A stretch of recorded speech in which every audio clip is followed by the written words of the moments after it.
Welcome back, y'all, and thank you again, Becky. That was inspirational, and it's always better when you're in the house. Let me move on to our next topic now, which is our next speaker. I'm just going to go off a little bit here and say a couple things that are on my mind. You know, we've lived under full Republican rule in this state for a long time, since Ann Richards. And it just seems to most people in this state like that's just the way it is. That when Dan Patrick or Greg Abbott open their mouth and spout some nonsense, causing division and fear, and when they adopt policies that reward their corporate friends and leave out working people, shrug your shoulders. Well, that's just the way it is. That's what Texans want, they tell us. But I don't believe that, brothers and sisters. I do not believe that at all. I think we all believe, that change is possible. But to bring about the change in this state, and to bring about change in this state government, we need someone who shares our values to be leading the charge. Somebody who supports working people. Somebody who supports unions and isn't afraid to say so. Somebody who'll take the fight to Greg Abbott in every corner of this state. Somebody who's willing to put it on the line for the future of this state. Somebody who has the energy and the courage to fight through the cynicism. Our deepest enemy is the cynicism, and motivate people to understand that the way things are is not the way they need to be. Our next speaker has stepped forward to accept that challenge. We've worked with him. We know him. We've grown with him. We've learned and been inspired by him, and I believe he has learned and been inspired by the struggles of so many of our members across this state. And working together, I have no doubt that we can truly change the direction of this state. Brothers and sisters and union siblings across the state, please welcome Beto O'Rourke. Beto? Thank you, brother. Thank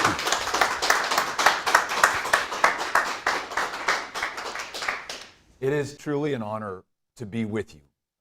As Becky said, we want to be with each other in person, get our year's supply of hugs at the COPE convention, but we're making do with what we can, where we are, and what we have in the midst of this pandemic. And it's my honor to be with you, even if it has to be through a screen, but getting the chance to see Rick and Leonard here in person, the extraordinary support staff that has a full-service broadcast television ready studio set up here at the AFL-CIO headquarters in Austin. It's pretty special, and I'm very grateful to have the chance to address you. In fact, the last time that I was here, the last time I think that I saw Leonard at this facility was in July of this last year. Many of us, and many of the people who are on this call right now, walked with Bishop William Barber, with me, with hundreds of others from Georgetown, Texas, to our state capitol right here in Austin to make sure that we drew attention to the need to fight for and march for and call out for and vote for the right to vote in the state of Texas, and to make sure that we stand up and are counted at this time, that our democracy is under attack unlike any other time in this nation's history, at least since any of us have been alive. We walked those miles together over the course of a few days, and then we organized right here in the parking lot just outside this door and marched over to the state capitol to make sure that those who represent us in positions of public trust, whether they're Republicans or Democrats, whether it's the governor, a state senator, or a state representative, hear the people that they purport to serve on the most important issue that I can think of, this democracy, the thing that sets us apart from really the rest of the world. The fact that we figured it out, más o menos, more or less, going on 245 years and counting, is a very special thing. And the fact that we might very well lose it in this year or the next if we don't fight for it could not be any more urgent. The women and men of labor in the state of Texas understand it. They live it. They march for it. And they've been fighting for it. And once we secure that democracy, it will be owing to the effort of those who are on this call right now. and those leaders who represent their interests in the Texas AFL-CIO. Now, I want to make clear that neither you nor I see democracy as an abstract idea or something that we talk about in political speeches or learn about in textbooks. It could not be more real. I remember being in Gainesville, in Cook County, in the northern part of this state, about to give a speech at that Santa Fe rail depot.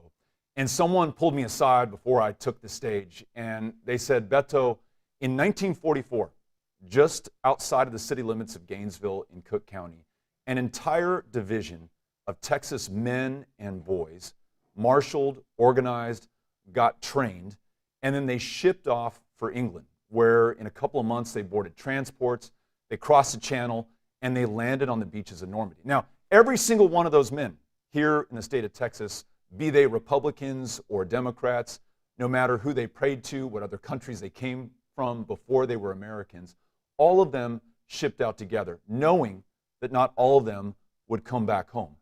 And Beto, they got on those transport ships and put their lives on the line. And many of them lost those lives for this democracy, this extraordinary special thing that we have as Americans, where we are freely able to choose those who represent us, to vote in elections, to contest as candidates in those elections, as I'm doing right now for governor, and to decide the future and the fate and the fortune of our country. And this person who pulled me aside before that speech said, I want you to think about this, because we're still fighting for that today. I think about John Lewis, who I was lucky enough to serve with in the United States Congress, who at a time that black women and black men could not vote for all functional intents and purposes in Georgia, in Alabama, where he marched, in Mississippi, and yes, right here in the state of Texas, was also willing to put his life on the line for our democracy. And in the process, crossing the Edmund Pettus Bridge on that March day in 1965, almost lost it. But Rick mentioned inspiration earlier. This country was inspired by his service and his sacrifice, and our fellow Texan, Lyndon Baines Johnson, within a week of Bloody Sunday, convened both houses of Congress to tell them that we must pass voting rights and make sure that we not only protect but expand this democracy so that it serves and it represents everyone. That is the fight that we are engaged in this moment. But if we leave it at that, with historical examples and those who've inspired us from the past, I don't know that we're going to get there. The job that you and I have together is to share with our fellow Texans that democracy affects every single part of our lives. We would not lead the nation right now in children who are suffering from COVID in Texas hospitals if we had a governor who listened to the people of Texas, if we had a democracy that truly reflected our interests and our priorities. We would not have lost so many frontline workers, including those support staff and nurses that I have met along the way, very often with the help of ELSA and SEIU, to make sure I understand who is keeping us safe right now. It's not the man in the highest position of power and public trust in this land. It is those custodians at Providence Hospital in El Paso. It's those nurses at Del Sol. It is the people who are saving the lives of our fellow Texans right now when their lives are on the line. If we had a functioning democracy in Texas, we would not have lost the lights, the heat, the water last February in the energy capital of North America. We wouldn't have seen millions of Texans shivering in their homes, unable to turn on the faucet and having to huddle and gather in warming centers. And we would not have lost the lives of hundreds, including children, who froze to death in this state in their beds because their mothers and fathers could not pile enough blankets on top of their bodies to keep them warm enough to survive.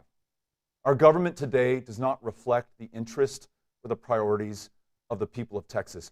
If it did, our teachers, our support staff in our schools would not be making $10,000 less on average than educators in other states across this country. We wouldn't be at a $4,000 per pupil shortfall in the state of Texas. We would be leading in public education across the United States of America right now.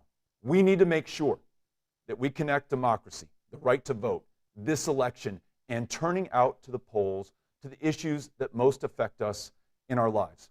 And I promise you this, I will make that case right alongside you, because we will not have a political democracy in America if we do not have an economic democracy in America.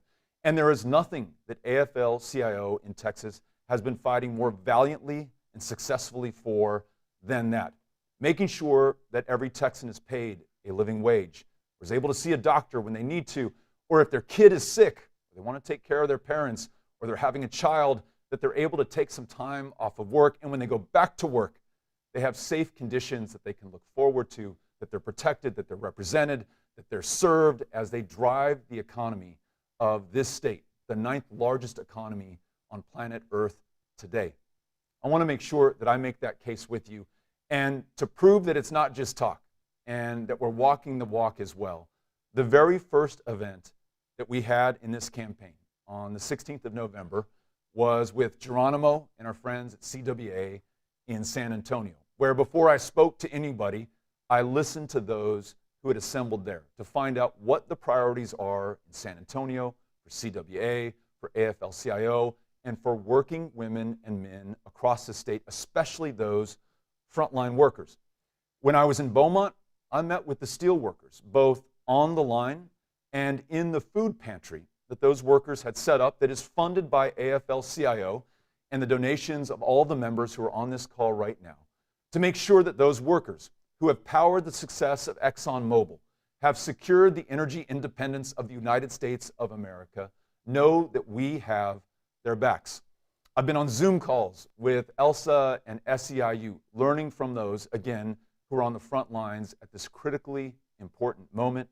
I've met with Claude and CWA members as well, also on Zoom. When I was in Dallas, Zeph Capo was kind enough to bring on AFT members from North Texas so I could listen to them, answer their questions, be accountable, and make sure that I'm reflecting their interests and their priorities, because they are my interests and my priorities, because they are Texas's interests and Texas's priorities along the course of this campaign. I want to make sure that you know that I'm listening to you, that I hear you, and that I'm reflecting what I learned from you on the trail, and that I'll do the same as governor.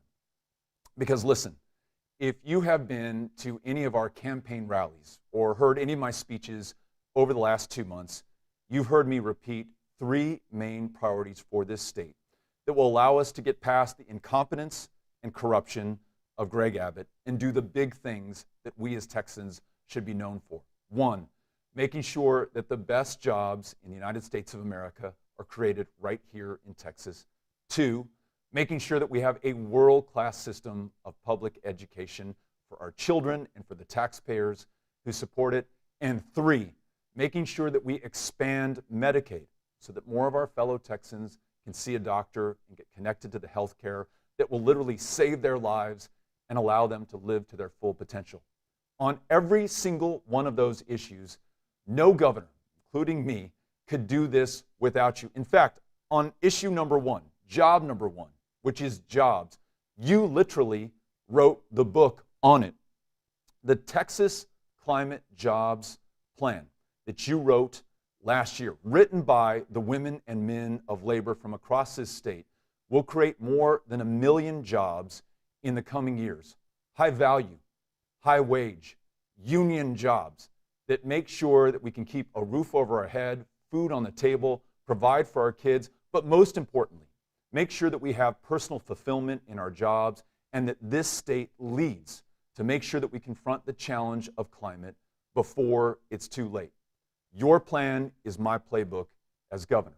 On that second issue of great schools, it's not going to happen if we do not get behind and support our world-class public school educators and support staff.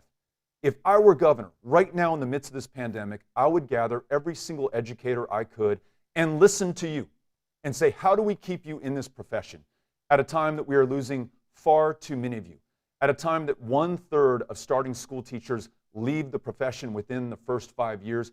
You tell me, and I'll follow your lead and your guide. But I'll make sure that you are paid enough not to work a second or a third job. I'll make sure that when you retire, we adjust your cost of living so that you can live on that retirement. Those of you who retired after the year 2004 have not seen an adjustment since then. We're approaching 20 years without any change as inflation rises.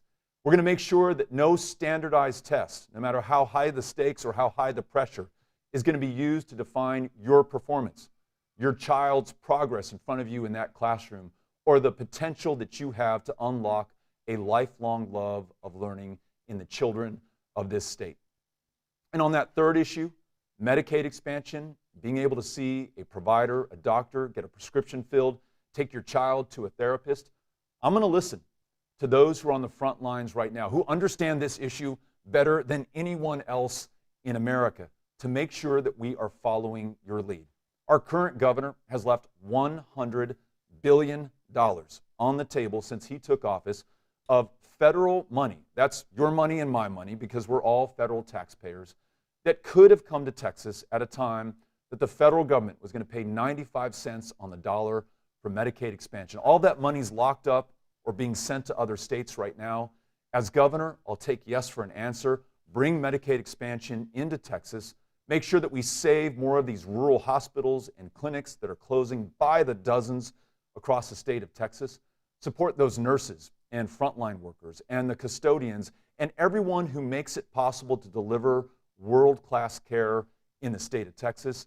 And oh, by the way, when we bring that federal money in, not only do we have fewer people dying of diabetes or the flu or curable cancer in the state of Texas, but we also reduce our property taxes, because that uncompensated care that you and I foot the bill for on our tax bill to the hospital district every month, that is now going to be covered by the federal government and Medicaid expansion.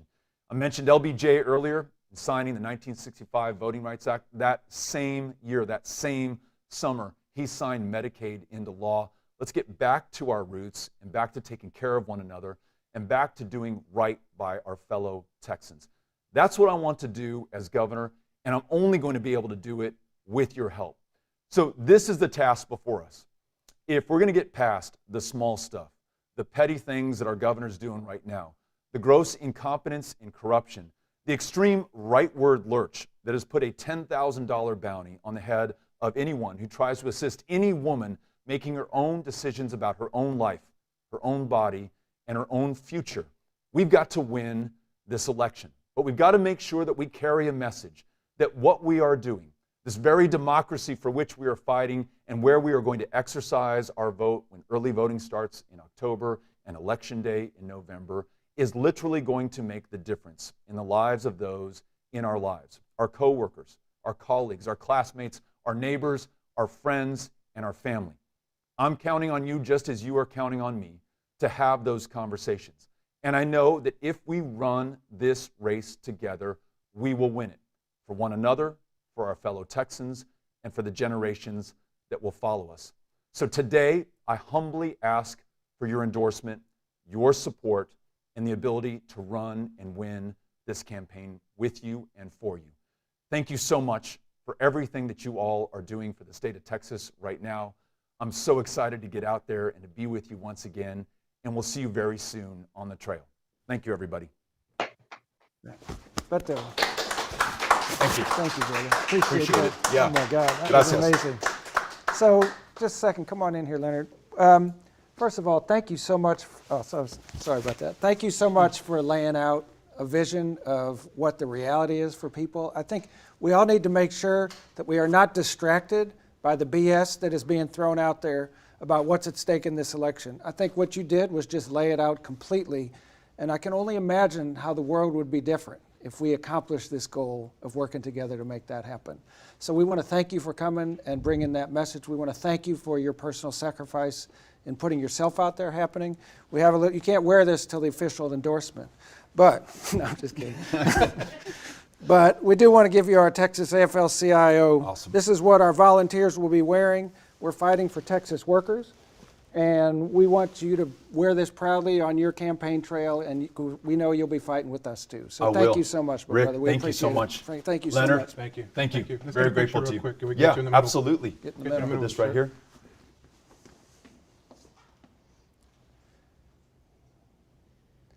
This is like the real convention. Appreciate All it. right. Thank you, man. Again, Thank you appreciate very it. much. Stay safe. Huge honor to be with you. Thank you. All right. All right. Give us 1 second to set up for our next thing, and we'll be right back with you. Let's give a hand one more time for Beto.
Okay, everybody, welcome back, and thank you again to Beto O'Rourke, and thank you all for being with us through the afternoon. So the next part of our program is something that we're all really excited about. It's our debate among the Attorney General candidates for the state of Texas for the Democratic side of the race. I'd like to start out, unfortunately, with a little bit of news. Which I mentioned to our delegates this morning, but I know that there's a lot more people watching, and we welcome folks watching across the state of Texas to the Texas AFL-CIO COPE Convention. This is the convention, for those of you who don't know, where we talk about the candidates, we talk about the issues that affect working people, and we come together to decide as a movement which candidates we are going to endorse. And it's in that context that we have this Attorney General debate. The news I was going to share was that today's debate was supposed to include 3 of the Democratic candidates, but one of our candidates, Rochelle Garza, is unable to participate. Unfortunately, Rochelle had a medical emergency that has required her to be in the hospital. We think she's going to be fine, but she certainly can't join us today, and we deeply regret that. And we will miss having her voice in this event with us. I think I can speak for all of our fellow panelists. I feel like I can speak for all of our delegates when we say that we're thinking about you, Rochelle, and we certainly wish you a speedy and full recovery. Now, while the statewide ballot in Texas will include several important contexts, we decided to highlight this Attorney General's debate for 3 reasons. Ken Paxton, Ken Paxton, and Ken Paxton. Put simply, the man holding this office is not fit to serve in that office and doesn't belong there. He's under indictment for security fraud. He's been able to use his personal connections to delay his trial for over 6 years. And he's under investigation and a defendant in a lawsuit around whistleblowing for people who were charging him with abusing of his office. In addition, besides giving a speech at the January 6th insurrection, he had the gall to file a lawsuit seeking to overturn the will of the voters in the recent election. And he did this all in our name, representing the state of Texas. But on labor, Paxton's record is even more atrocious. He's invariably voted against workers' interests when he was in the legislature, and he's ruled against workers' interests while being the Attorney General. So I think Texans are ready for an Attorney General who restores the role of the people's lawyers. And when our members knock on thousands of doors this year and make hundreds of thousands of contacts and phone calls, one of our top goals will be to change the occupant of the Attorney General's office. Today, we're featuring 2 candidates in the Democratic primary who are on a mission to unseat Paxton and administer justice in our state. Many of you will be meeting these candidates for the first time, and we believe the next hour or so will help you along in the path of making a decision about whom to support. A couple more preliminaries, and then we'll get right to it. First, I'm really honored to introduce our co-moderators for this debate, who have agreed to take time out of their busy schedules to ask questions today. They have really elevated, many of you who recall at our last convention, we've had a debate in the US Senate race. And I think you'll notice that the quality of the quality of the questioning is much improved as we've turned to trained professionals to help us. Gromer Jeffers is the political writer for the Dallas Morning News. We have benefited from Gromer's superb, solid reporting and excellent insights into Texas politics over the years. His work has shown that he understands the deep connection between the direction of politics in our state and the fate of working families. We're also joined by, thank you for joining us, Gromer. And we're also joined by Jessica Montoya Coggins, who's the features and opinions editor for the Texas Signal, as well as the host of the podcast Tex Mix and a co-host of Signalcast. Jessica's reporting has included powerful coverage of issues that are important to working people. We really appreciate both of you joining us and look forward to your participation in this debate. Now, for the participants in the debate, Joe Jaworski is a 3rd-generation trial attorney. He's the owner of the Jaworski Law Firm and former mayor of Galveston, Texas. As mayor, he oversaw the rebuilding of housing that was destroyed in the devastation of the Hurricane Ike in 2008, a decision that truly helped working families. The grandson helped working families in the long term while perhaps costing him politically. The grandson of the famed Watergate prosecutor Leon Jaworski, Jaworski and his wife Rebecca have 2 children and live in Galveston, Texas. Welcome, Mr. Jaworski. Thank you, Rick. Lee Merritt is our other guest, who describes himself as an American constitutional attorney, who is a national leader on matters of civil liberties and government accountability. With a focus on cases that side with working people, Merritt often appears before the Fifth Circuit Court of Appeals, the nation's most conservative federal appeals court. Merritt resides in North Texas, where he lovingly co-parents 5 beautiful children and the family dog, Douglas. Greetings, Lee, and greetings to Douglas if he's watching. So thank you for being here. All right, quick summary of the rules of the debate. We've drawn the order for speaking, and each candidate will have 2 minutes for an opening statement and 2 minutes for a closing statement. During the question and answer portion of the debate, the candidate who has asked a question will have 90 seconds to answer. And if a question is asked to all the candidates, the candidate asked the question will have 90 seconds, followed by 30 seconds for the other candidate to respond. Candidates can address one another during the question and answer period, but if a candidate does address or reference another candidate, that candidate will also receive 30 seconds to respond.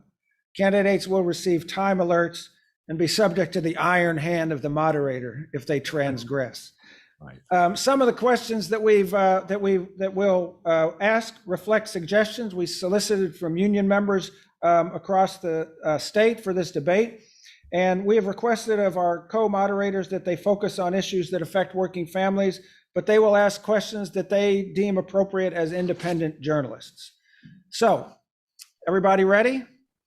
Thank you for joining us. And our first, we'll open with a 2-minute opening statement from Joe Jaworski. Mr. Jaworski? Rick, I remember when Texas government meant good government, reliable state services, and productive partnerships with local authorities. I'm a native Texan who remembers Texas leaders who served with distinction and made you proud. Governor Ann Richards, Congresswoman Barbara Jordan, Lieutenant Governor Bill Hobby, Attorney General John Hill. These were giants of public service. Their work, their example, made us proud to be Texans. I remember. But today, Texas is led by corrupt officials who can't see past their primary races. Job security and self-enrichment are their daily purpose, not public service. It's embarrassing to endure their daily selfish contempt for the voters. They're embarrassing Texas on the world's stage.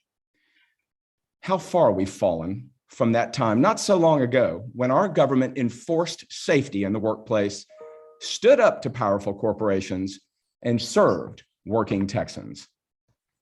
You can't trust the Texas GOP to lead our state any longer, and Texans deserve a Democrat in high office to balance the equation and serve the people again. I'm running for Attorney General because I can win the race against Ken Paxton, the GOP's likely nominee. I'm a third-generation Texas trial lawyer whose family legacy is no man is above the law. I bring 3 decades professional experience to this race. I've practiced in courts all over Texas, and I have a solid reputation as an attorney and a former mayor that voters will prefer over corrupt Ken Paxton. This is the state's marquee race because we can win this contest in November. I'm Joe Jaworski. I'm running to serve as your next Texas Attorney General, and I respectfully ask for your endorsement and your vote. Thank you, Mr. Jaworski. And now, Lee Merritt, you have 2 minutes for your opening statement. Thank you, Rick. First, I want to thank the AFL-CIO for hosting this forum where I can share the virtual stage with my friend Joe.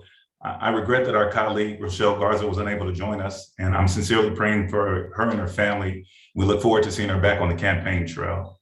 I want to take a moment to honor the life of David Friedland, who passed away yesterday. He was a longtime union organizer for medical workers and the father to a valuable member of our campaign team, Laura Friedland. Laura, our thoughts and prayers are with you and your family today.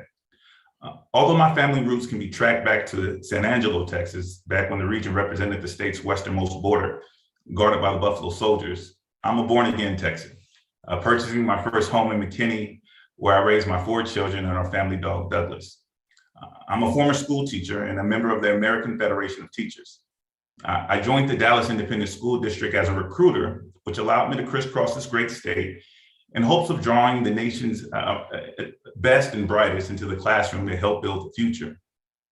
After graduating Morehouse College in Atlanta, Georgia, then Temple Law School, I became a member of the plaintiff bar, practicing in the area of civil litigation and workers' compensation. But it was in the federal courts where I found my passion for fighting to enforce the laws my heroes had fought to secure. I'm a proud member of the 4 million Texans that arrived to this great state in the last 10 years.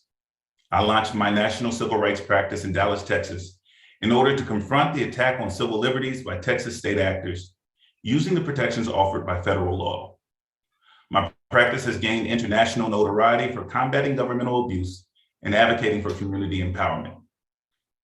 I'm a fighter that has repeatedly stood up to the Republican bullies and won. Considering this historic attack on people's rights by Texas Republicans, I am prepared for such a time as this to continue the fight as your next Texas Attorney General. Thank you. Thank you, Mr. Merritt. Appreciate both of you right on time. So that's great. It's a good sign for the rest of the debate. All right. So I I said that I get to ask the first question. So I'm going to ask the first question, then I'm going to kind of be quiet. So here's my question that I'm going to direct first to you, Mr. Merritt, and then and both of you to answer this question. If you're elected Attorney General, how will you use your platform and your position? Like I said, I think. Excuse me. How would you use your platform and your position to ensure that working people in Texas needs are reflected and that they have the protections that they deserve? Thank you for that question, Rick. Partnering with the unions is going to have to be paramount to the Texas Attorney General's office. As we've seen for at least the past 2 terms, if not the last 3, attorney generals, having an attorney general who is sided with corporations and hostile to worker unions is bad for the workers in Texas. I will make it a point to ensure that I keep an open line of communication with the labor community. As a member of the labor community, I will fight for a living wage for Texas workers, for strong and robust unions and union membership. Right now, the AG's office has gone out of its way to make it more difficult for workers to join unions. For example, making it difficult for workers to automatically pay their union fees and requiring pre-clearance. I would side on the half of Texas workers and worker unions to grow robust unions to continue to fight on behalf of Texans. Thank you, Mr. Merritt. Mr. Jaworski. Rick, it's important to remember that the Texas Attorney General is not the governor's lawyer. He's not the legislature's lawyer. He's the people's attorney. And so I will take the duties of office very seriously in that philosophy. Specifically, instead of waging a never-ending culture war like the incumbent is, I would return it to consumer protection. And that is the core obligation of the Texas Attorney General. So when it comes to healthcare insurance and property insurance, the working people will know that the people's attorney is on their side. When it comes to utilities and price gouging, like we've seen after Winter Storm Uri, the working people will know the people's attorney is on their side. That's my philosophy. Great. Thank you very much for both of y'all for that answer. I'd like to turn it over to Jessica Montoya Coggins for her first question. Welcome again, Jessica, and thank you for being with us. Thank you so much for having me. And thank you to everyone who, I know we all wanted to be here in person, but thanks to everyone who very seamlessly turned this into a virtual event. So this is a question for both candidates, and we'll go Joe and Lee first. Could you please talk about your legal background, and specifically, what are some relevant things that you have done in Texas? Thank you, Jessica. I received my law license from the Texas Supreme Court in 1991 after graduating University of Texas School of Law. I clerked for the United States Court of Appeals for the Fifth Circuit as a briefing clerk to Honorable John R. Brown, the former chief judge. This was an incredibly eye-opening experience. He was a civil rights icon, and I learned how to write. Then I worked in an admiralty defense practice representing oil and gas interests and drilling companies and maritime companies. I changed to the plaintiff's bar in 1998, and for the first 2 years, I made about $12,000 each year. It was rough, but I finally found my stride, and I became an attorney for families, men, women, and children who were injured, sometimes killed, and I got justice for them. When I was mayor of Galveston, I then segued into full-time mediation. I have now mediated literally thousands and thousands of claims to successful resolution. Right now, the biggest word I would say is 30 years of attorney practice in state and federal trial and appellate court. And perhaps the biggest case just to highlight today is when I sued the University of Texas, my alma mater, and each of their Rick Perry appointed regents when they fired 4,500 people at University of Texas Medical Branch following Hurricane Ike. I sued, I kept the case in Galveston, I brought them to the settlement table and made the powerful University of Texas regents rehire and create a program so that UTMB was saved. Thank you again for the question, Jessica. The law was actually a second career for me. I started off in the classroom, and it was while advocating for student rights and organizing the community as an educator that I wanted to figure out how to better advocate for the communities, particularly around laws concerning housing. So I attended Temple Law School in Philadelphia, and after obtaining my law degree, I joined the Cochran firm in hopes of using my training to best serve communities. After gaining some initial experience as a trial attorney representing before the plaintiff bar, representing personal injury claims, I decided that I want to more narrowly focus my practice on advocating on behalf of individual citizen rights. And I thought about where in the country the need for a constitutional and civil rights lawyer was most pertinent. And I decided it was in the Fifth Circuit that produces some of the more conservative opinions throughout the country. And so I moved my practice to Dallas, Texas, and I began exclusively advocating on behalf of individuals who had their civil liberties trampled upon or their rights violated by members of their own government.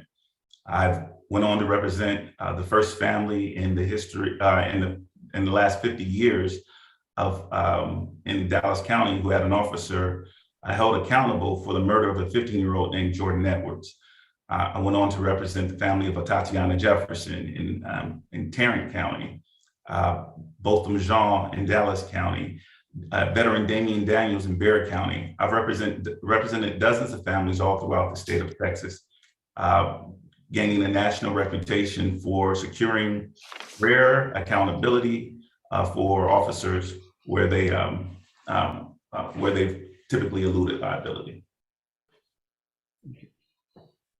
Thank you. Gromer? Thank you. And I want to echo Jessica. It's great being here, and thank you to everyone who put this together. I think it's important that we be able to hear from our candidates, and congrats to both candidates for being willing to come here and share your ideas. And I just want to say quickly to Rick, I will send him this. Oh, no. I can't believe you went there. He wants it. But Mr. Merritt, this question is to you. It's likely that Ken Paxton will be the Republican nominee for Attorney General, but even if he isn't, how will you amplify your campaign for that position, given the fact that you may not have the same resources or money that the incumbent or the Republican candidate will have? And is that to Mr. Merritt or? I'm sorry. Opportunity. Who was that for, Gromer? Mr. Merritt. Mr. Merritt. I think he might be frozen, so maybe why don't we go to? Okay. You know, I think this is. I'm sorry. Was there an issue with my sound? Yes. Yeah, we couldn't hear you. Start over. Did you hear the question, Mr. Merritt? I did hear the question perfectly. Great. Okay. I think this candidacy, this race is an opportunity for us to change our tactic. We must begin to drive towards our base in Texas. We must turn out Black and brown voters. We must capitalize on the fastest growing Bloc in the history, in the state of Texas right now. That's voters under the age of 30, who between last presidential election and the one prior increased 400%. My candidacy provides a unique opportunity to bring national attention to the race of Texas Attorney General. I have the resources and the platform built up over years of advocacy with distinction all throughout Texas and all throughout the country.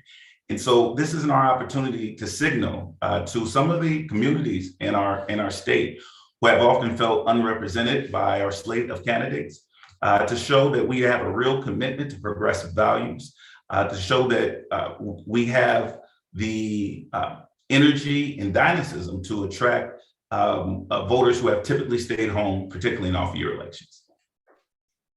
Mr. Jaworski, same question. Yes, sir. Gromer, it is important that we have the resources to defeat Ken Paxton. As you know, he was at Mar-a-Lago just last month raising money with Donald Trump. And therein lies our opportunity, Gromer. First off, I'm a serious fundraiser. So far, I've already raised $1.3 million in this primary campaign, and we're not done yet. Number two, it's a national race in some respects against Ken Paxton, Donald Trump's new consigliere. Seriously, I've written a memo called The National Case to Defeat Ken Paxton.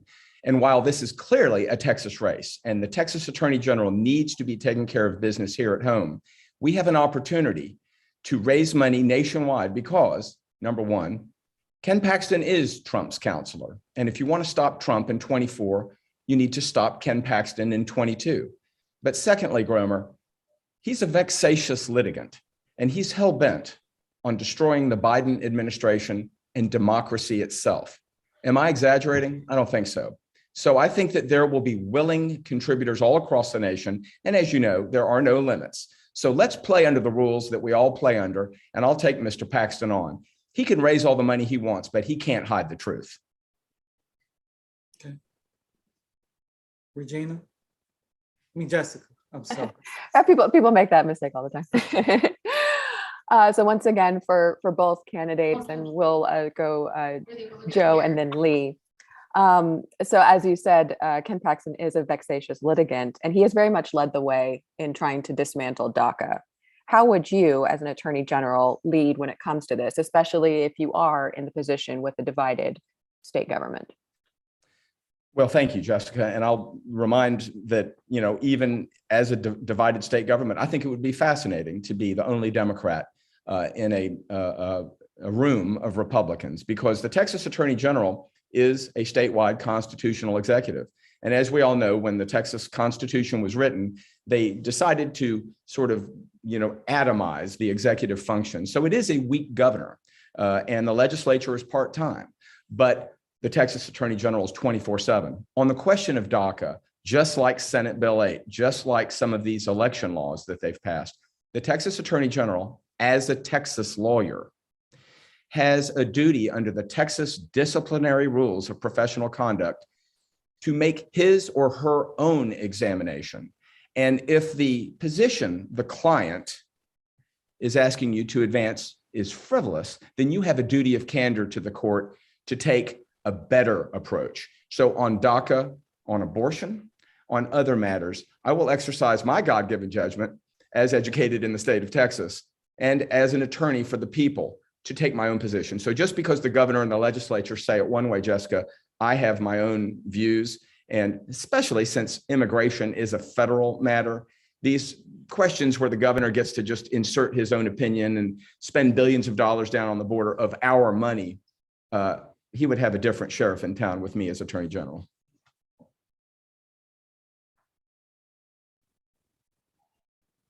I should just start responding. Yeah. Okay. I agree with Mr. Jaworski here. We must remove or withdraw from the right-wing led DACA. It is clearly that the Supreme Court on the side of the right to DACA in place. And if we're going to continue to support of the entire community of Texas, the community, it's our responsibility to protect immigrants. Now, as Mr. Jaworski said, immigration is a federal issue that should be left up to the federal government. And for too long, our government, the Texas state legislature down in Austin, and the governor's office has made this an issue of us versus them. And we have a responsibility from the AG's perspective to stand on the side of our immigrant community and ensure a fair asylum seeking process, to ensure that our immigrant workers in particular have every opportunity to participate in the workforce and to exercise their rights under Texas law. All right, let's stay with you, Mr. Merritt. Attorney General Paxton has made prosecuting voter fraud a top priority in his office. Would you make that a priority if you were elected Attorney General? Would the prosecution of voter fraud also be a top priority in your office, or would that change? Not priority in my office. On all the data has indicated to us that there is no such thing as substantial voter fraud that would impact Texas elections. Instead, the number one priority for my campaign, the number one priority for myself as Attorney General would be to protect Texas voters and to ensure that Texas no longer remains one of the most difficult states in the country to vote in. And so what that would mean from my Texas Attorney General's office is an office dedicated solely to protecting the integrity of voters, to ensuring some of what we're seeing happening right now with voters not getting access to mail-in ballots, would have attorneys from the AG's office prepared to respond to claims of voter suppression, to make sure that our senior citizens and those who qualify, and even expanding the qualification for those who would want access to mail-in ballots, to increase voter drop box locations, to ensure our Texans with disabilities their rights under the Americans with Disability Act to reasonable accommodations to ensure that participation in the legal process are guarded. That means bringing back 24-hour voting, fighting for drive-through voting, and importantly, ending the frivolous litigation against people like Crystal Mason and Hervis Rogers in Montgomery County, where the evidence has shown that Ken Paxton has maliciously targeted individuals and failed to allow them their chance to participate in the process. Mr. Jaworski, same question. Gromer, I will take the ashes of Ken Paxton's fake voter fraud unit, and I will turn it into General Jaworski's voter access unit. Because, Gromer, you ought to be able to call the government if someone is stepping on your voting rights. If you get in line at 6:45 p.m., but they shut the doors before letting you vote. If you sign your name, as you do on your application to vote by mail, and you sign your name as you do on the ballot itself, but some busybody in the clerk's office says, well, these signatures don't match. You ought to be able to call the government. In fact, you ought to be able to call the government if your 18-year-old looks at you and says, Dad, I don't know what you're talking about. When you say, son, did the principal offer registration to the senior class twice this year? Because you know, everyone, that's the law in the state of Texas. Election code 13.046D requires every principal in every high school to offer every student who attains the age of 18 registration twice. Can you imagine if we register every 18-year-old and they make a habit of voting? And can you imagine what a different state we'd have, Gromer, if we inculcate the same zeal at age 18 in voting that they feel only 2 years earlier when it's time to get the driver's license? We'd be a different state. For a quick follow-up, and just stay here with you, Mr. Jaworski, and then you, Mr. Merritt. So you both have said you would promote voting rights. How would you do that? And how do you do it when the legislature sort of is passing laws that, you know, at best don't call for the expansion of voting rights? Well, Gromer, you're right. The Attorney General can't legislate, but there are two functions that the Attorney General has that the legislature doesn't. One is the power of court, the appearance in court. So in the two cases known as United States of America versus the state of Texas, I mean, think about that just for a minute. This Attorney General would reverse the pleadings on the question of illegal gerrymandering and Senate Bill 1, all the voting that we're trying to undo via John Lewis and the America Votes Act. So that's not going to happen, it appears, in Congress. So I will reverse Texas's position, and the Attorney General will be on the side of the voters. Secondly, Gromer, Attorney General opinion section. This is a vast, powerful department, and I'm looking forward to having my initials, JJ, and letting all the Attorney General opinions that flow therefrom. So that is something that we can do to elaborate on voting. And I'm serious, I will send a letter every August to every principal. There's like 1,600 principals in Texas. So we'll spend 1,600 stamps and we'll send them a letter and say, this is your Attorney General. Please let us know the 2 days that you're going to offer registration, and we'll be there to celebrate. Mr. Mayor. I think it's important that the Texas Attorney General uses the opinion power to explain to the legislator and to the governor when he's promoting these voter suppression laws, that the law, the constitutional protections for every citizen in Texas simply doesn't allow a state to go rogue. That means that we cannot pass laws that counter the Americans with Disabilities Act, for an example. And so when I referred to that earlier, it's a strategy that we've learned as federal constitutional attorneys to oppose some of the voter suppression tactics used by Republicans in Texas and all throughout the country. It's also important that we use the bully pulpit, our presence in that office, to encourage DC to do the right thing. When Texas legislators, brave Democratic Texas legislators, fought to filibuster the passage of the illegal voter suppression laws pursued by the legislator, I joined them. I went over to DC, and just this past Monday on Martin Luther King Day, I met with Representative Sheila Jackson Lee, and we discussed ways that we could continue to fight for Texans to get much needed protections from DC, codifying things like automatic voter registration, fighting to pass the John Lewis the John Lewis Voting Act, and other voting protections at a federal level. So it has to be an inside-outside game.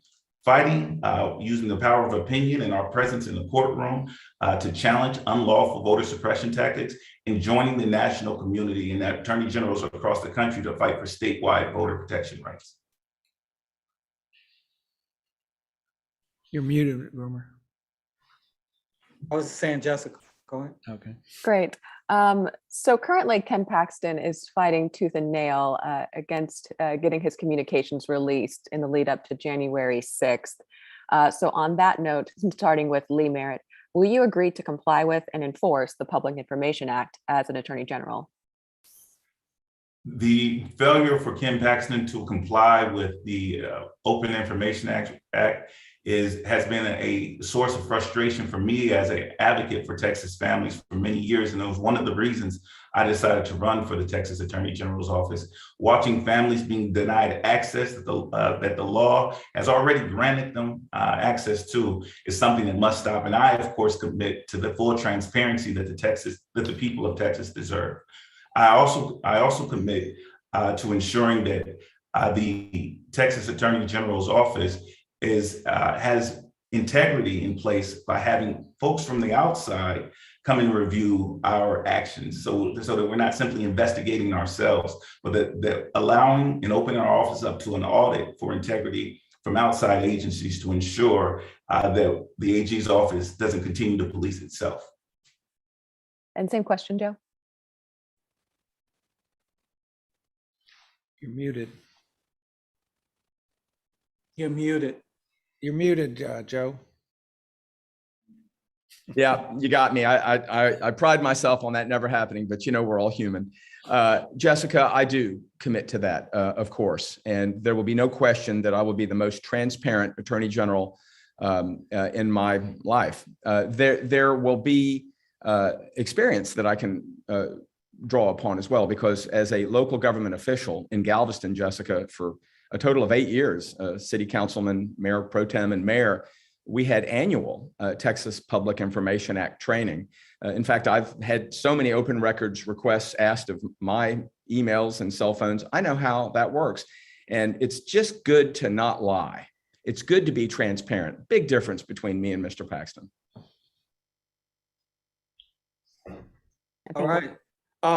Jessica, Mr. Merritt, in Dallas County and places across the country where they have Democratic Party prosecutors, they've shifted from to more of a justice-seeking environment rather than traditional lock them up and throw away the key approaches. What would that look like under a Democratic Texas Attorney General in terms of putting resources and sort of ending the prosecutions that critics say lead to mass incarceration? I'm so proud of the work that progressive prosecutors have done across the state of Texas. And in fact, in my position as co-founder of the Grassroots Law Project, I have helped elect progressive prosecutors throughout the state of Texas, participating in Dallas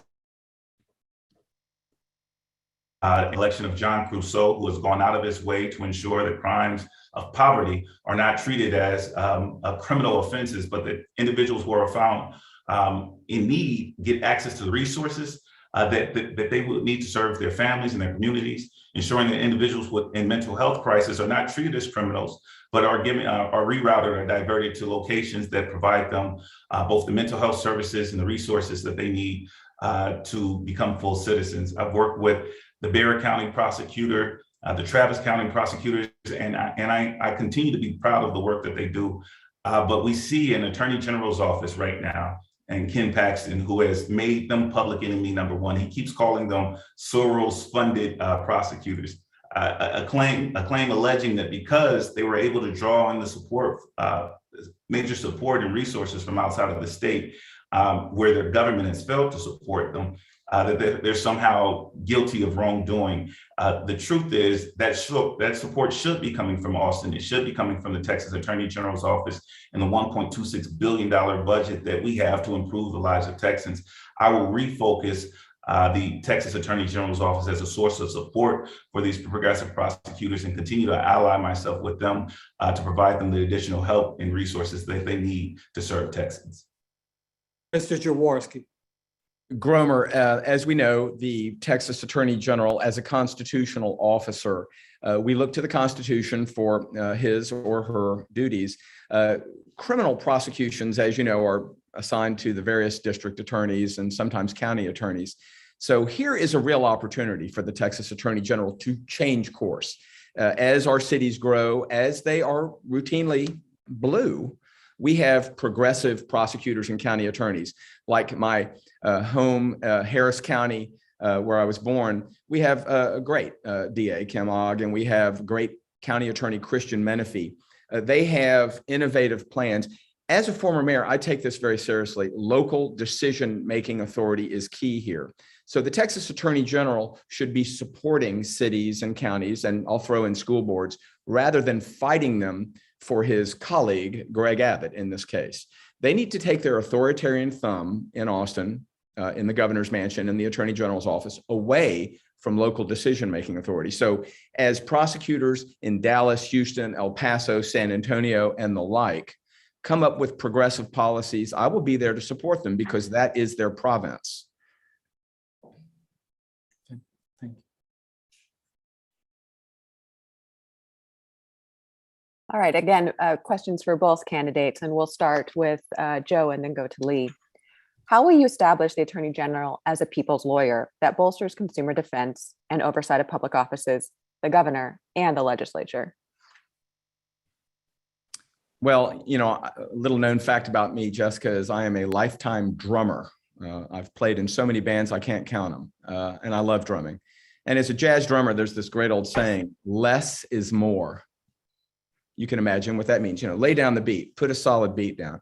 So I would say the same thing to Ken Paxton, less is more. Instead of being this culture warrior who's dancing on a national stage where you file suit after suit and then pat yourself on the back every night on the Maria Bartiromo show, why don't you stay home and focus on the duties of the office? So the Texas Attorney General, being the people's lawyer, can make choices as policy matters. I think the first thing you do on day one, I mean, I've written a little menu of what I'm going to do on day one, Jessica, and one of them is identify any lingering litigation against the Affordable Care Act and dismiss it before the lunch hour. Turns out people like health insurance that covers not only what you're going to be sick with, but what you're sick with on the day you pay your first premium. So that's a choice. How about instead looking at private health insurers? I'm a big fan of private health insurance. I like to pay a premium and get my rights. But nobody can afford a lawyer or get a lawyer interested if claims are not paid reasonably or on time. What if the people's attorney simply made a choice upon achieving the office that there will be new leadership who will let the health insurance companies know claims will be paid on time and reasonably in Texas. Our civil investigative demand and litigation power says so. So it's simply a choice. It's simply a policy choice. Instead of being a culture warrior, be a consumer protector. I see this as, again, a great opportunity for the Texas Attorney General's office to side with the people of Texas. You know, before I ever thought about running for the office of Texas Attorney General, I was featured in an article with the Texas under Texas Monthly, that labeled me the people's attorney. The reason they labeled me that was because of my work with Texas organizations like AFL-CIO, like LULAC, like the Texas Organizing Project, and the organizing community throughout the state of Texas, advocating on behalf of Texans. And so I think this question in a bit answers your question, Jessica, but also goes back to what Romer said. We need to partner with our local prosecutors and to ensuring that the Texas Attorney General Office offers them the resources that they need, in addition to helping elect progressive prosecutors. And I really want to emphasize, I'm not talking theoretically about what we might do to make this a people's lawyer's office. I'm telling you what I'm currently doing and how I'll expand what I'm doing in the AG's office. But instead, we also need to be having commissions, listening to the communities, listening to the workers, discussing with them how they could be best served by the Texas Attorney General's office. That's something that Keith Ellison is doing in Minnesota. It's something that we've seen progressive AGs do all over the country, not simply sitting on the sidelines and responding to litigation as it arises, but using that office as a progressive tool to empower communities, to respond to community demands, to listen to the citizens and react.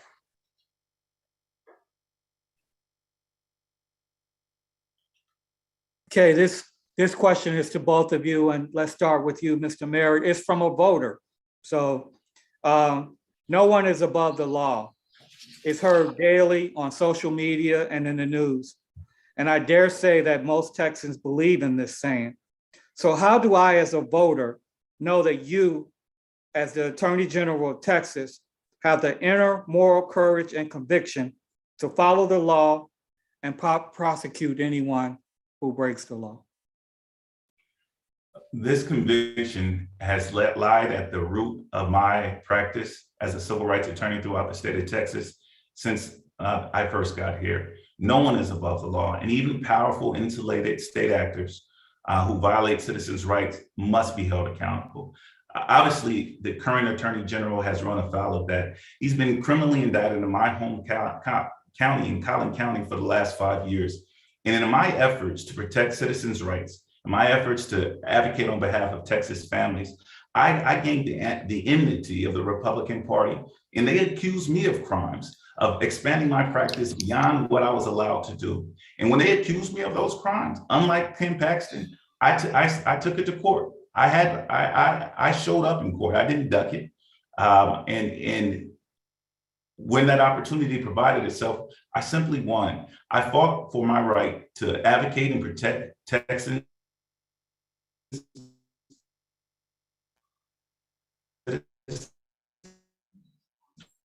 And I did not need to be above the law. I continue to do this, that the Texas AG's office has its integrity audited and reviewed by an outside agency, including my own personal office.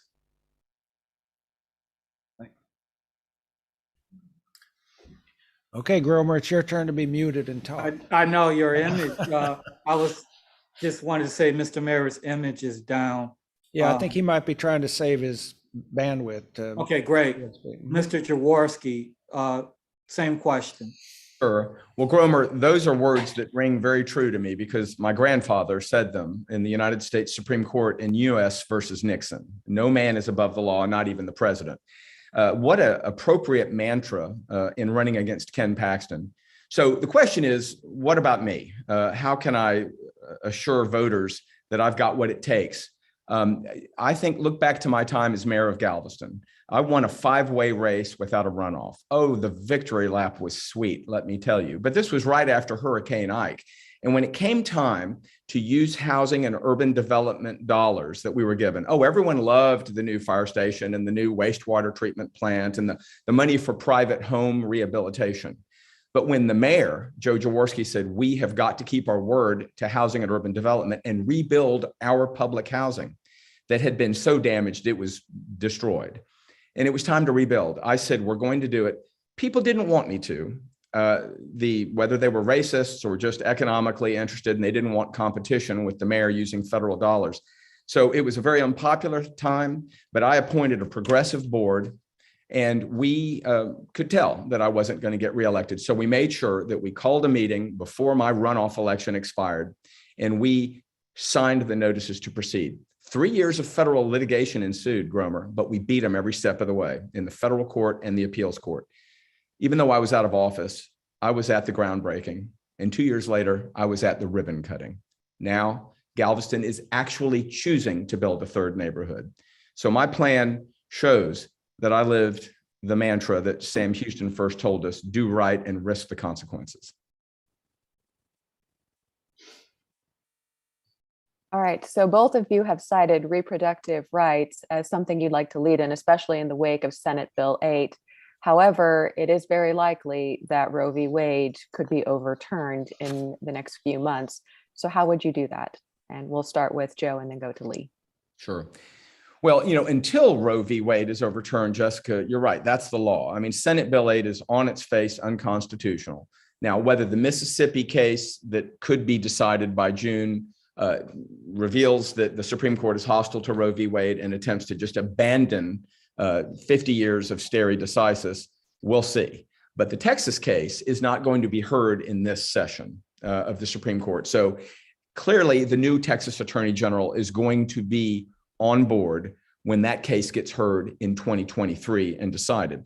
So I would say to you, just know that I will reverse the pleadings because, again, as the people's attorney, that's my judgment call. I would never pursue a frivolous position like supporting the Heartbeat Act under Roe v. Wade. Now, should Roe v. Wade be undone and it kicks back to the states, all I can tell you is we can't rely on federal support anymore.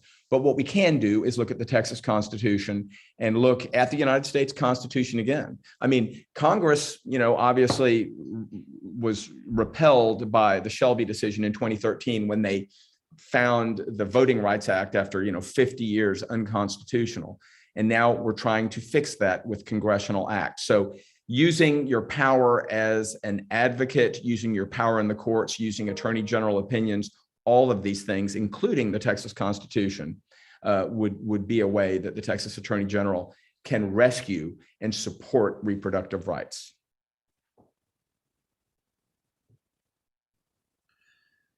Mr. Merritt?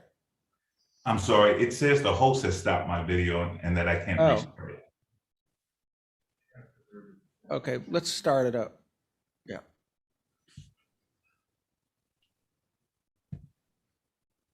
Hold on one second. There we go.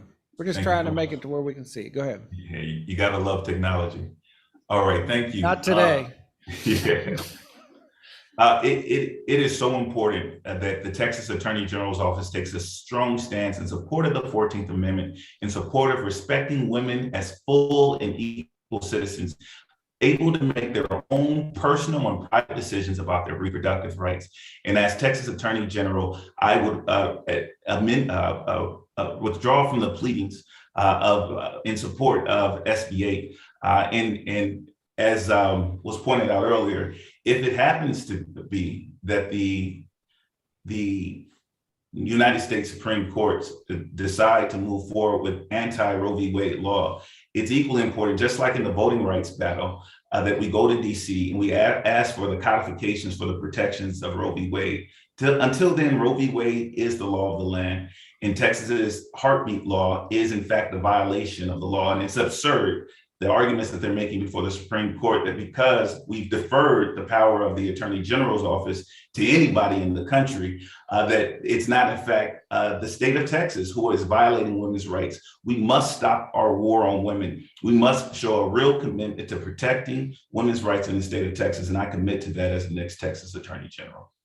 All right, just as a follow-up, if Roe v. Wade does survive the Supreme Court, how would you, as Attorney General, expand and support reproductive rights and access to abortion? And we'll start with you, Mr. Merritt.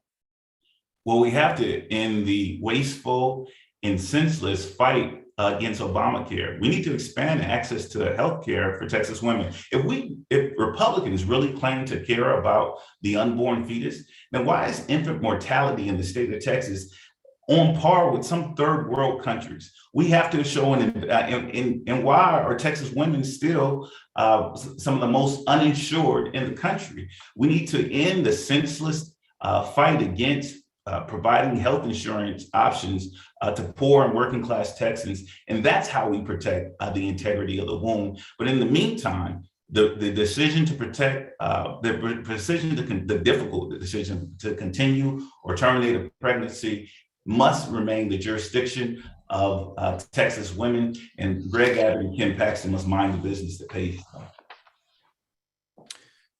Jessica, as Texas Attorney General, I will do everything in my power, both in the litigation function and the Attorney General opinion function, to expand Medicaid. I mean, obviously, this is a legislative call, as is the governor, but we have got to have statewide executives. Imagine a statewide office holder advocating for expanding Medicaid. That's where a lot of people under certain income limits receive their health care. And secondly, as Attorney General, I commit right now, as I've said in the Planned Parenthood questionnaire that I filled out about a month ago, I will stop the assault, at least from the Attorney General's office, on Planned Parenthood. It's a perfectly professional organization that provides health care to just, countless Texas women and men sometimes. And planning families is smart. And, I support that. As Texas Attorney General, we can actually have a leadership role simply by our words as well as our actions. All right, this question is to both of you, and let's start with you, Mr. Jaworski.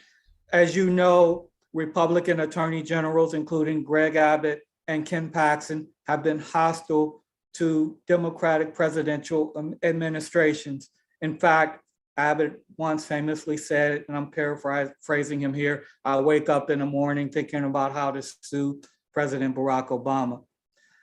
As Texas's top lawyer, what would be your approach in dealing with the administration of Joe Biden, President Joe Biden, a fellow Democrat? Sure. Well, I mean, I'd be a partner, first off. I voted for him. I support many of the Democratic Party's platform issues, maybe not all of them. I really couldn't say right now. I haven't, got a copy of it, but Gromer, I think the President of the United States and his administration should be a partner. We take their money, and we always have, as does Greg Abbott, as does Ken Paxton. So the hypocrisy right now in our state government is extreme. Our tax dollars, Gromer, you and I, Jessica, Lee, we all pay taxes. It's the law. We don't want to go to jail. And when opportunities for that money to come back south over the Red River are presented to us, our governor, our attorney general have this obsession, and I think they call it federal tyranny. So they want to be seen as being big stuff fighting the Democratic administration, but boy, do they want that money when it's time to write the check from Washington.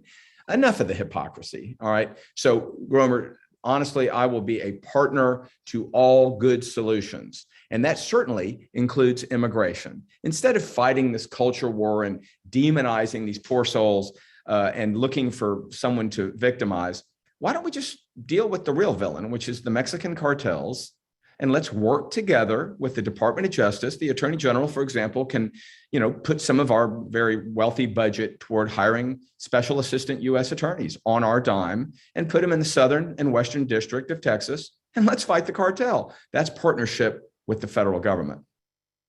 Mr. Merritt. I have to emphasize that this is one of the things that distinguishes me in this race.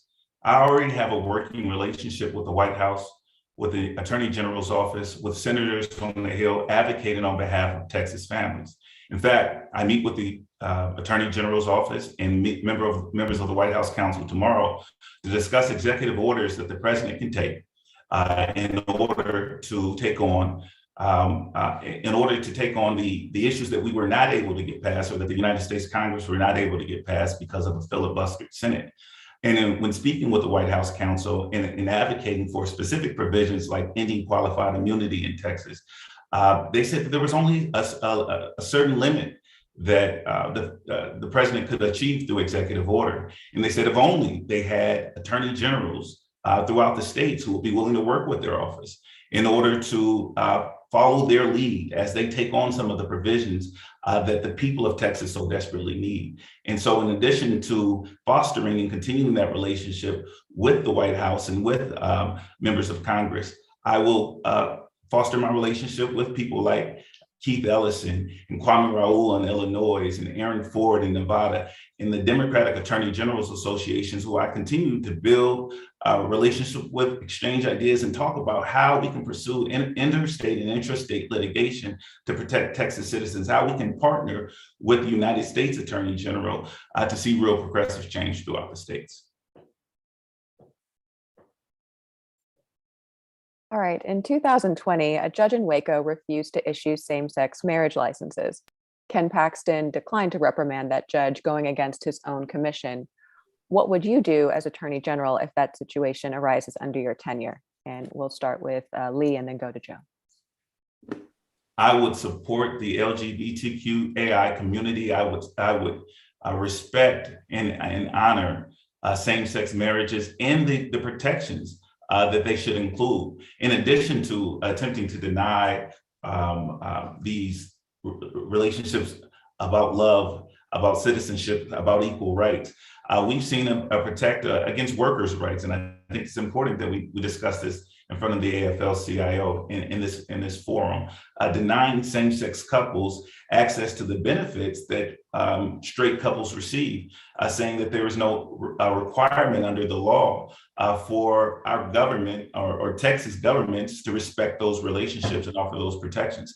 I would completely reverse that behavior and use the Texas Attorney General's office as an ally to our gay rights community and an ally to the constitutional protections afforded all citizens under the Constitution. Jessica, as you know, Obergefell versus Hodges is a landmark civil rights decision guaranteeing the fundamental right of marriage to same-sex couples. To the extent any ministerial clerk or a judge refuses to honor this landmark decision, then the people's attorney, the Texas Attorney General, will either sue or take some other official action to make sure that these individuals' rights are protected. You know, Lee and I think would agree on this. It's shocking that the Texas Attorney General doesn't have a civil rights division in his office. And, you know, it'd be one thing if we cooperated with the Department of Justice on many things, but as you know, Texas is hostile to Washington, D.C. any chance it gets because it sells to the base. The Texas Attorney General's office will have a civil rights division under General Jaworski, and any clerks or judges who don't follow the law will be cited, sued, and brought to justice. Hey, we've touched on this, but let's get specific. If elected Attorney General, what would you do to protect the civil rights of Texans with disabilities? Mr. Jaworski. And I think the Civil Rights Division that I just described would be where those complaints would go. The Americans with Disability Act and many laws in Texas and, you know, the 28 USC code, whatever code it may be, the American, United States and Texas laws protect our disabled brothers and sisters.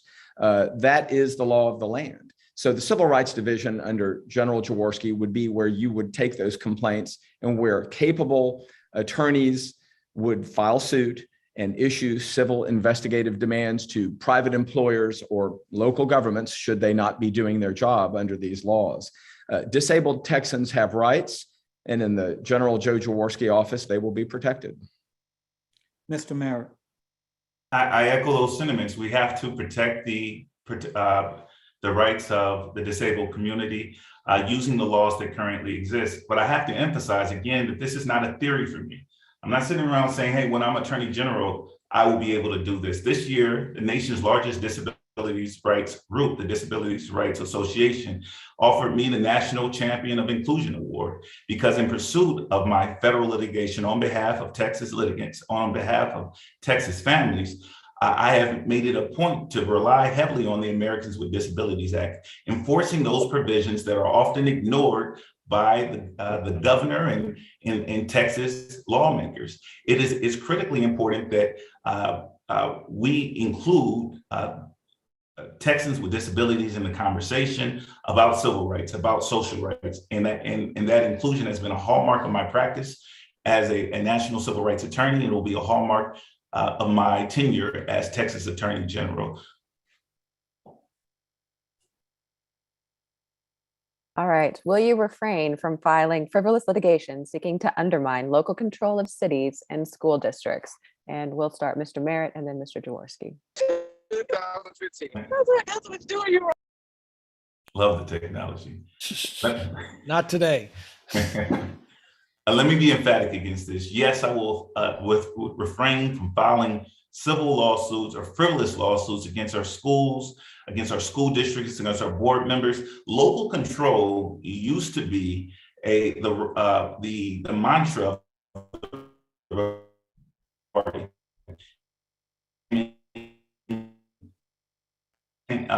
It came down to supporting progressive local leaders as the state of Texas begins to change. We must return to use the Attorney General's office as a help facilitate a progressive change throughout the state of Texas. I'm a former educator. I couldn't even begin to imagine some lobbyist or some person in Austin alleging that they can control or modify what I'm teaching in the classroom or the safety provisions during a pandemic that my school board takes on to protect our schools. So absolutely in the frivolous litigation, and to the contrary, provide support for local leaders. Jessica, as a former mayor of Galveston, local decision-making authority is something I lived. We had coffee with the mayor. And I know it sounds kind of corny, but it was Cup of Joe with Joe. People like their elected local leaders. You can go to the podium and be only feet away from the dais. You can write an editorial in the local paper and have a reasonable assurance that leadership will read it. You just try to have a cup of coffee with Greg Abbott and let me know how that turns out. It'll never happen. Or better yet, let's go to Ken Paxton's office and check his open door policy. It doesn't exist. To be fair, these gentlemen have 30 million Texans almost to deal with, and mayors, county judges, and school board trustees have less. All the more reason to insist that Ken Paxton and other state leaders remove their authoritarian thumb from the scales so that local decision-making authority, federalism, as we called it when we were learning about it in school, is given voice. My view, let Brownsville be Brownsville, let Dallas be Dallas, let Abilene be Abilene.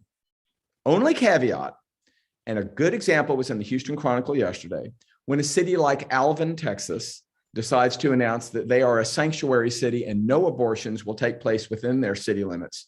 That's where the Attorney General gets involved.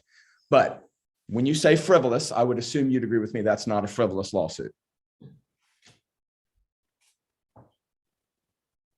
All right. The misclassification of workers is an important issue for many Texans, and it's an important issue for this group, the AFL-CIO. What will you do to fight the misclassification of workers as independent contractors instead of employees? And if you agree that this is an important issue and you will fight against it, be specific. Give me an example on how you will fight against that misclassification. And we'll start with you, Mr. Jaworski.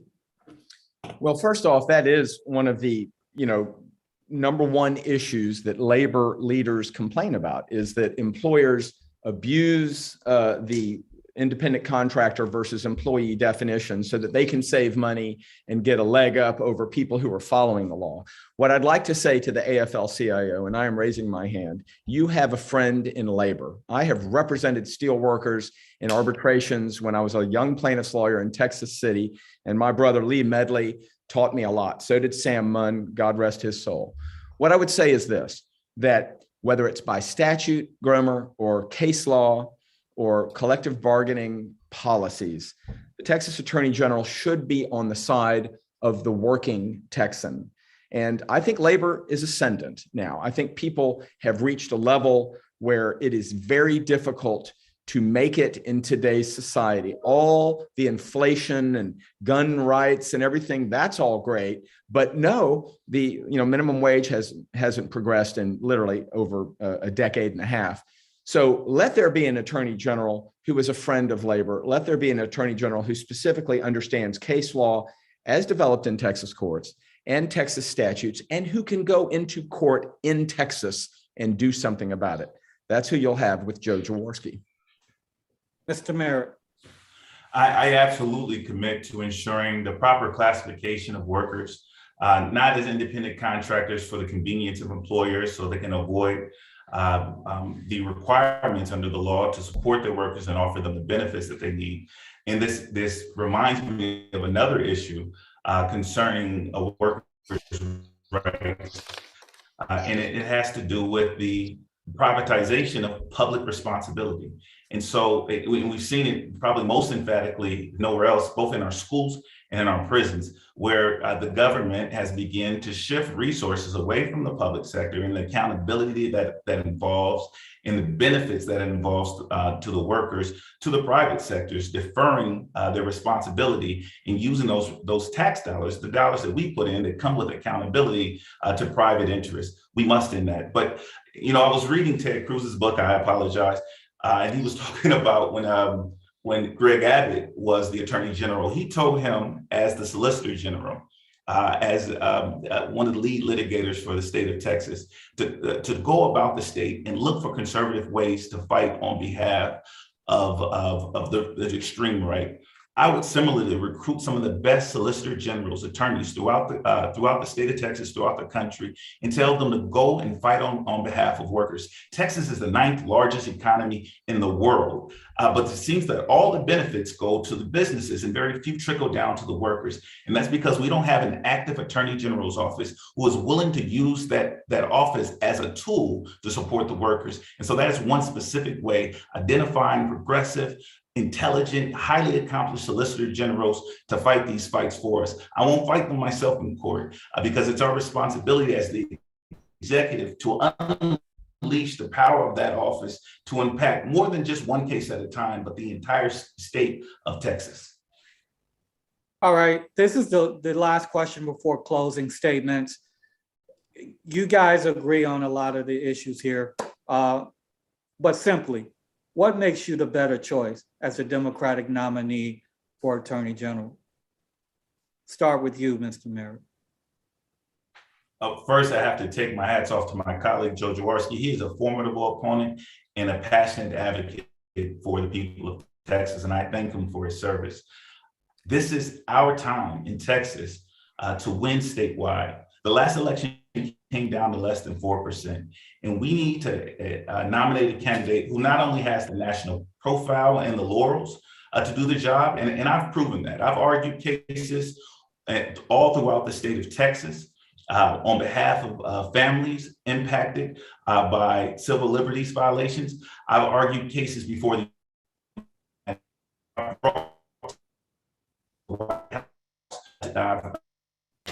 representative of the United States. I have the capacity make national ability, and who can inspire the new generation of voters to come out in the agency race, the ones who typically stayed home.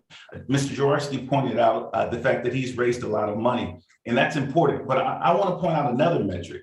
I've had over 10,000 people since I announced in July pour into my race. Small donors, $5, $10. The average donation at the time of the height of our donations was $25 a person. And it's those small donors from all 254 counties and even outside of the state of Texas. And it's important that this race becomes a national race, that the national spotlight is shown on Texas, because as goes Texas, so goes the country. And so both my background as the people's lawyer for the state of Texas and my national platform puts me in a unique position to inspire those low propensity voters that we're going to need to push all the other races forward. And that makes me unique than the other candidates in the race. Mr. Jaworski, what makes you the better choice? Gromer, I have a Texas law license, and I've had it for 31 years. And, you know, Lee, I have great respect for his civil rights practice. I think he is truly an awesome agent of social change. That is a big difference between us. He needs to be able to show that he can go into Texas state court like an attorney general should. This is what every attorney general since the Republic of Texas has done. Gone to state court, fought corruption, fought for the people's rights in Texas court as well as federal court. So that's a big difference between the two of us. Another is that I was a former mayor of Galveston and a city councilman before that. And so learned some real lessons about how politics works on a local level. And that's why I care about restoring power to the cities, counties, and school boards. Big difference between Greg Abbott, Ken Paxton, and myself. And then finally, I think that it matters that you can beat Ken Paxton. I think moderate Republicans are going to join with Democrats next fall to turn Mr. Paxton out. They're supporting Gromer, George Bush, and Eva Gusman, and they're going to be sore, to use a term, when their money, time, and effort goes south, because Mr. Paxton will most certainly be the Texas Attorney General candidate for the GOP. This gives us a great opportunity. This Lee and I agree upon.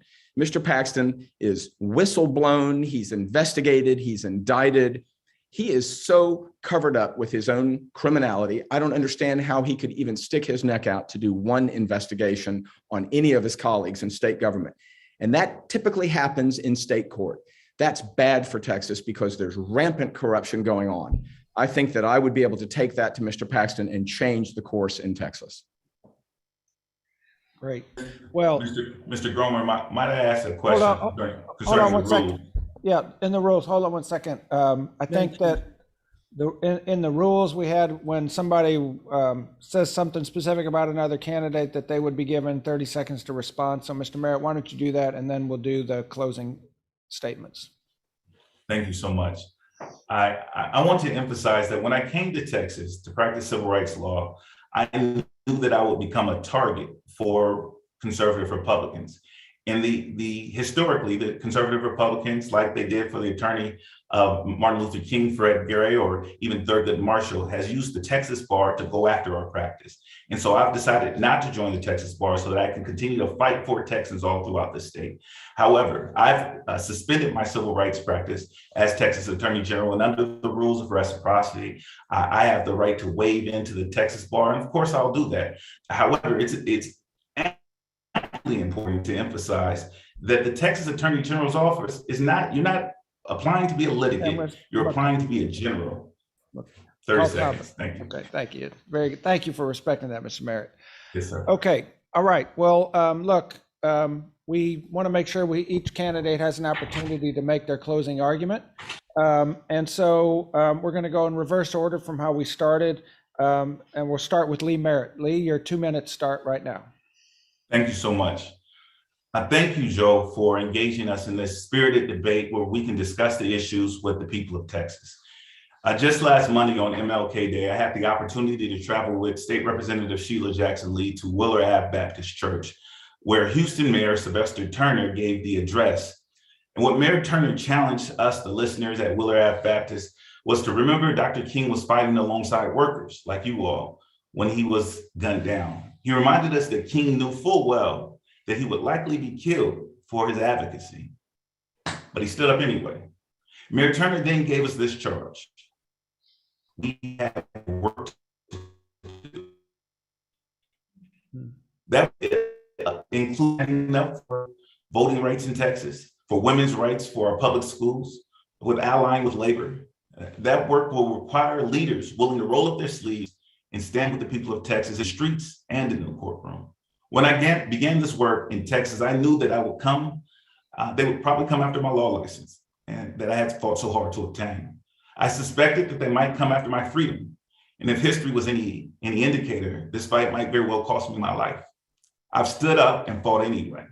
I fought for families in conservative Tarrant County, like medical student Tatiana Jefferson, in liberal Dallas County for 15-year-old Jordan Edwards. I've extended this fight to dozens of Texas jurisdictions, securing historic wins for marginalized communities. And of course, the attacks did come. From opponents who cautioned me to be a good boy and do the things how they've always been done. I refuse. My obstinance has earned me the criticism of some, but the respect of presidents, senators, Congress members, but most importantly for me, the respect of families who rarely have anyone willing to fight for them as their peer on their level. As your next Attorney General, I will bring that exalted office low and return it to the people of Texas. I can't win by myself, but we will win together, because together We are powerful. Thank you all so much. Thank you, Mr. Merritt. Mr. Jaworski. Well, thank you, President Levy, Ms. Montoya Coggins, Mr. Jeffers, and the Texas AFL-CIO for producing this afternoon's debate between myself and my esteemed colleague, Mr. Merritt. Texas, the time has come to plainly state our message to voters. You can't trust the Texas GOP to lead our state. Old and young are dying because state government incompetently managed our electrical grid and dismissed a deadly pandemic. More will die because of Senate Bill 8, a law that codifies the Texas War on Women, because no longer will Texas women be able to gain, when they need it the most, access to safe reproductive health care from a Texas doctor. For those who defy the law, a state-approved vigilante awaits, a bounty hunter who will sue you for a guaranteed prize. And in a further authoritarian touch, our governor, with corrupt Ken Paxton's support, disallowed local school leaders from following public health officials' advice, preventing common sense mask mandates to keep our children safe. It's all very unacceptable. You want to object, but your right to speak truth to your government has been diminished by Senate Bill 1, which makes voting harder. It even makes it harder to help someone to vote. And it creates a poll watcher who's given free rein to observe, to oppress the conditions surrounding the casting of your private ballot. Texas deserves so much better. And it would sure be good if we had a people's attorney to represent us in these matters. Well, Texas, your attorney has arrived. I'm Joe Jaworski. I'm running to be your next Texas Attorney General, and I'm respectfully asking for your endorsement and your vote. Thank you. Well, thank you both, Joe and Lee, for appearing with us and honoring with your presence, and thank you for putting yourself up for service in this way. I think our delegates have been enriched by hearing your views and hearing your passion for making this state a better place. And to our co-moderators, Gromer Jeffers and Jessica Montoya Coggins, thank you guys so much for engaging with us and lending your really powerful expertise to our event and making us look kind of half professional at it. So thank you so much, and your experience and your wisdom shows. So thank you both. And again, our members will certainly be deliberating over what they've heard, and we'll move forward through the rest of the convention. We also want to, again, send our best wishes to Rochelle Garza for her recovery. We're probably almost as disappointed as she was that she wasn't here, but certainly we'll keep her and her family in our thoughts. So with that, thank you all very much. I want to turn it over to Leonard for a couple of important words, and then I have a couple more things to say before we break. So thank you all very much. Leonard?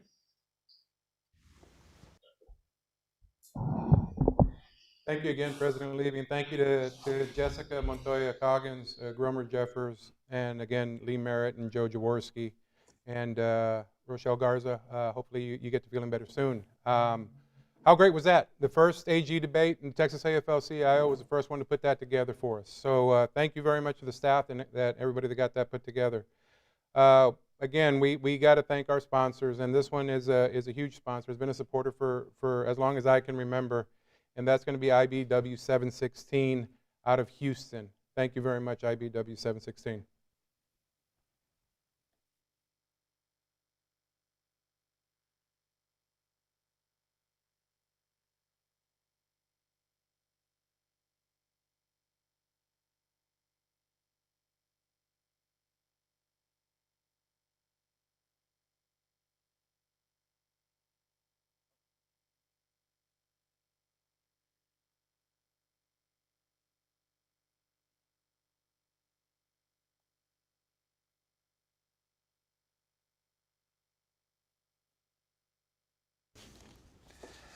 All right, y'all, one of the things that we like to do at these conventions when we're all gathered is to honor some of the work that we have seen happen over the recent period of time. And so we have a few editions of our Kick-Ass Awards that we offer to people who deserve some special recognition.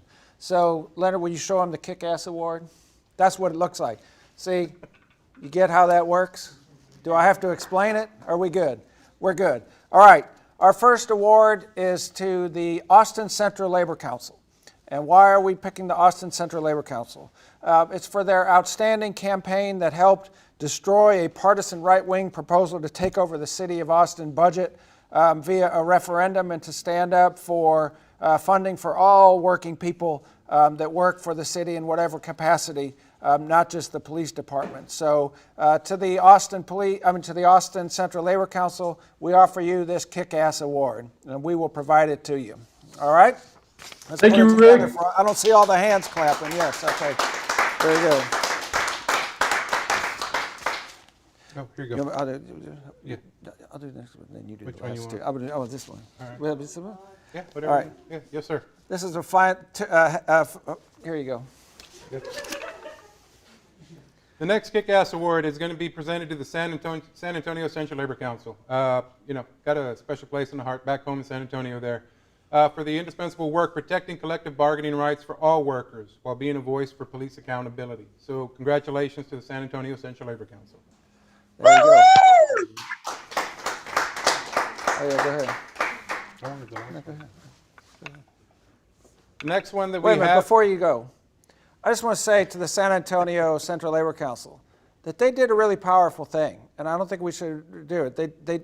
There was a measure to strip collective bargaining rights from the police department. And the San Antonio Labor Council recognized the attack on collective bargaining, but at the same time stood very loud and very tall and continue to this day to fight for police reform and accountability, walking the walk and really engaging in that struggle. So we just really honor that difficult set of circumstances they're dealing with and the principled way that they're doing it. All right. Sorry, go ahead. No, go ahead. I'm sorry. Thank you. Okay.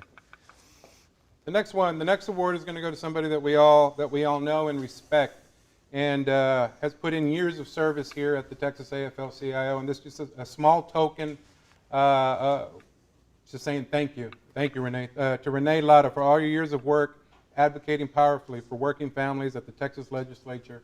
On behalf of the Texas AFL-CIO, Renee, we want to say thank you very much, and we'll get this